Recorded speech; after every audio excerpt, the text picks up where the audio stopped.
There is a struggle because it was my second attempt. What were the most difficult parts of his journey till date? The mental aspect of it, the preparation phase obviously was a struggle. How to approach the GS part, and how did you improve upon your CSAT over the last attempt? With respect to prelims, it will always remain a very tricky stage of this examination. I hope you had a good experience with Anubhav.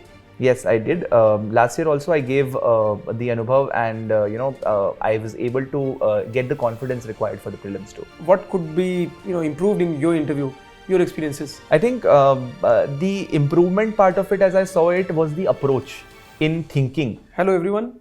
I am now welcoming with us Ridham Kataria. He is our GS Foundation batch student. Welcome, Ridham. Thank you, sir. He scored 370 ranks in this year's exam. So first of all, I would like to congratulate Ridham for his grand success in this exam this year, and we wish all the best for his future endeavors in this exam as well as in career. I would first of all like to discuss with Ridham about his overall experience about the exam. What were the most difficult parts of his journey till date? So thank you so much, and to the entire Next IAS family, fraternity for inviting me, and I'm able to talk and give my experience here. The most difficult aspects, I mean, every aspirant would go through that, and I am no special one in that respect. That there is a struggle because it was my second attempt, and in the first attempt I was not able to clear the CSAT, that is the prelims part of it, and it just I was heartbroken because obviously I had studied well. I had done my hard work. I was mains ready also, but since I could not clear the prelims, I was not able to give the mains, and subsequently I had to take another attempt. So the struggle in that respect, where I was demotivated also at times, the mental aspect of it was the struggling part. However, I come from a very privileged background. I was given a good education by my mother and my parents, and in that respect, the financial part of it was not a difficulty. But yes, the mental aspect of it, the preparation phase obviously was a struggle. And just to add to whatever Ridham talked about, he is a BA LLB honors. He is from law background. Yes. So he had a very good professional background also before starting the journey, right? Now Ridham, since we were talking about CSAT being a difficult part in the first attempt, because that year I still remember it was a difficult part for most students. Many students did not qualify in the CSAT paper. Yes. So what would you, just for your information, this year's marks have already come out. So he scored very well in the GS paper. He scored 101, right? Yes, sir. So I would like you to give some insights upon how to approach the GS part, and how did you improve upon your CSAT over the last attempt? I think, sir, with respect to prelims, it will always remain a very tricky stage of this examination, because with respect to CSAT, I've also seen that practice helps, but it is on the day of the examination that the entire the game is played, the prelims exam is played. It is more about your temperament and composure, and less about your knowledge on that day. Because you might know a question, but you would not be able to answer that question because you are in stress or you are in a panic mode. So temperament and composure, maintain it, have a cool mind, go with the confidence that you belong here. I've always told myself in every aspect and every stage of this examination, I belong here, and it is me who can win this examination today. So that is one respect. Secondly, also I'll advise everybody who's giving prelims this year, including myself, that just take on a lot of open mocks. Open mocks are a thing which will give you the confidence to go to that prelims day and perform well, and that is where the back part of it is done. Right. Once you attempt the open mocks, whichever coaching it is, but take a lot of open mocks and give it in an exam environment, so that you simulate the mock and you simulate the exam and perform better there. Right. Since you talked about open mock, I hope you had a good experience with Anubhav. Yes, I did. Last year also I gave the Anubhav, and I was able to get the confidence required for the prelims too. Right. Okay. One more thing which I would like to hear from you is, what are the most important things people should take care of when they're going for the prelims part, the GS part in prelims?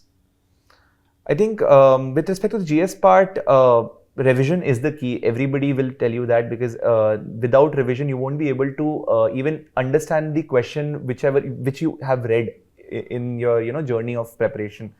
So revision is the key. Secondly, also, just when you attempt an open mock, do not just check your answers in the sense that I have gotten 70 correct, 30 wrong, example, but also go through the solutions and the options that they have given in that open mock or the PYQs also. Because PYQs, I mean, do a better job at this more than the open mocks also, because it is set by the UPSC itself. So the options will become the questions next day or next exam. So go through the options to get better marks in GS is my opinion on that. Sure. Now coming to the mains part, since we have got the marks, you have scored very well in your first paper, GS paper 1.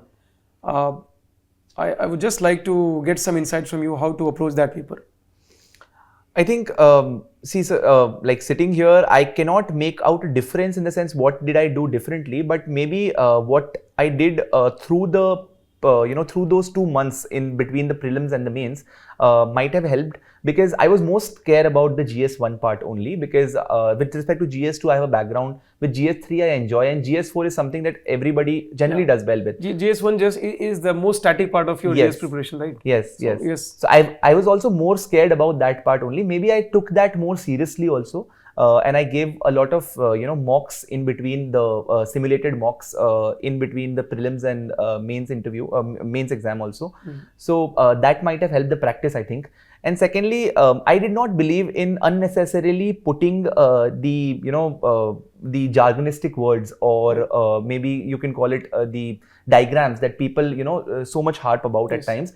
I was very natural in my flow. If I did not like a diagram in a particular answer, I would not put it by any chance, because it would first of all consume my mental space also, that I have to think about a diagram in that moment, and secondly it would also take my space off the paper. So I did not include a lot of diagrams. I think only 2 or 3 diagrams in the entire paper I made. And that must be geography. That must be geography, yes. Right. Yes. And that specifically was this Aurora question. I still remember I made a world map, and I did not do anything. I just made a world map. In the above, the northern hemisphere, I depicted Aurora Borealis, and in the southern hemisphere, I depicted Aurora Australis. That's it.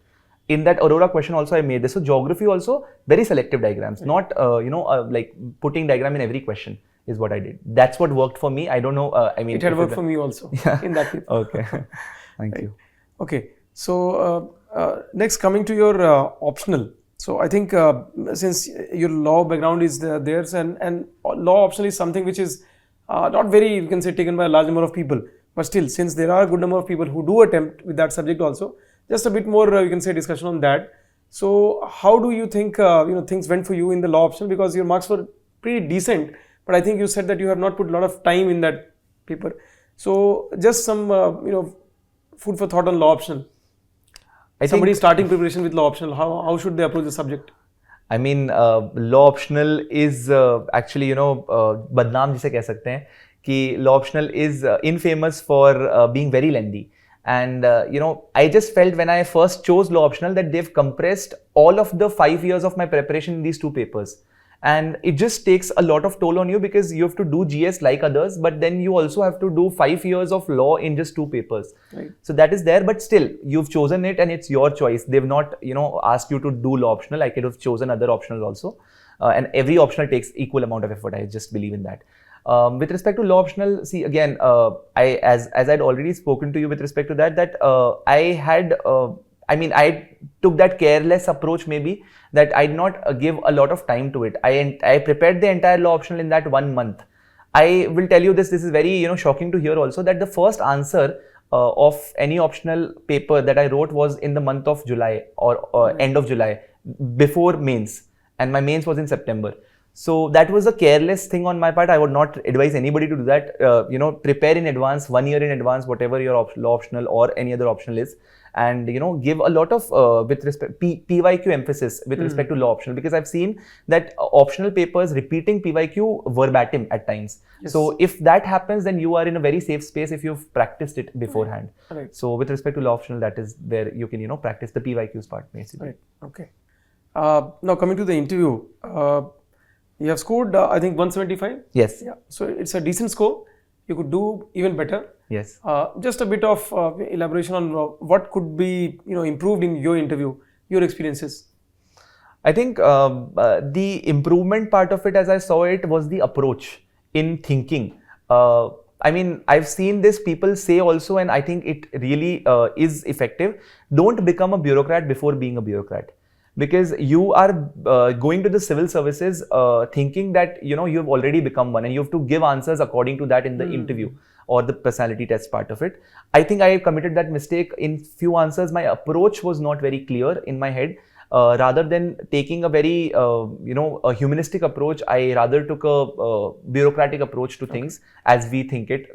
So that can be improved at times. Secondly, also whatever you say in that interview can be picked up, cherry picked by the panel, and then asked on, elaborated on by other members of the panel. Right. So whatever you say, be very careful with respect to that. If you know it by heart, and then only say. If you do not know, then don't bluff around or just say because you want to sound fancy in the interview, because they can grill you on any part, and once that happens, it just gives a very bad impression that you've not read something but still saying. So I think that is something can be avoided. Right.